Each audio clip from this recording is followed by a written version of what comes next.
ఈ ఫ్రిడ్జ్ మీద వేసుకునే క్లాత్ నేను మీషోలో తీసుకున్నాను. తీసుకుని ఒక 8 మంత్స్ 9 మంత్స్ అవుతుంది. అయితే లోపల పక్క ఉంటుంది చూడండి, అది మొత్తం ఊడిపోయింది. అది క్లాత్ టైపే కాదు, అది ఏంటో కూడా నాకు తెలియదు. మొత్తం ఊడొచ్చేసింది అనమాట. నేను మొత్తం పీక్ పడేశాను.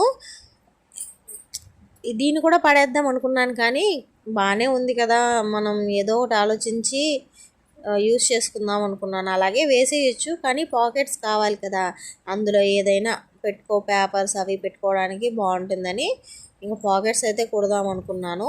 నా దగ్గర ఒక పాత నైటీ ఉంది, సేమ్ కలర్, దానికి మ్యాచ్ అయ్యే నైటీ. క్లాత్ ఎత్తిపెట్టున్నాను. టైలర్స్ అంటేనే ఏదో అన్నీ ఎత్తిపెట్టుకుంటూ ఉంటారు కదా, అంటే నేను టైలర్ కాదులేండి, మిషన్ ఉంది నా దగ్గర, ఇంకా అన్ని పీసులు ఎత్తిపెట్టుకుంటూ ఉంటాను.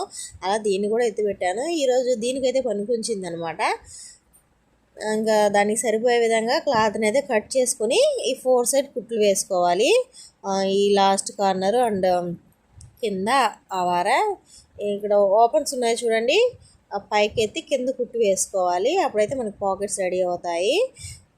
ఇంతకుముందు చూపించాను కదండి, పాకెట్స్ దానికి లేవు, నేనే కుట్టాను. మళ్ళీ నేను కుట్టలేదేమో అనుకుంటారేమో, నేనే కుట్టానండి. ఒక సైడే కుట్టుకున్నాను, 2 సైడ్లు పీకేసాను, కానీ ఒక సైడే పాకెట్స్ కుట్టాను. ఎందుకంటే సెకండ్ సైడు అది ఫ్రిడ్జ్ గోడ పక్కకి వెళ్ళిపోతుంది, అందులో ఏం పెట్టుకోను.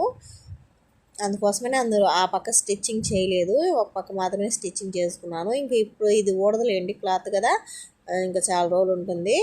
ఇందులో ఏమైనా వేసుకోవచ్చు, స్ట్రాంగ్గా కూడా ఉంటుంది. అందులో కొంచెం బరువు వేసినా సరే స్ట్రాంగ్గా ఉండేది కాదు.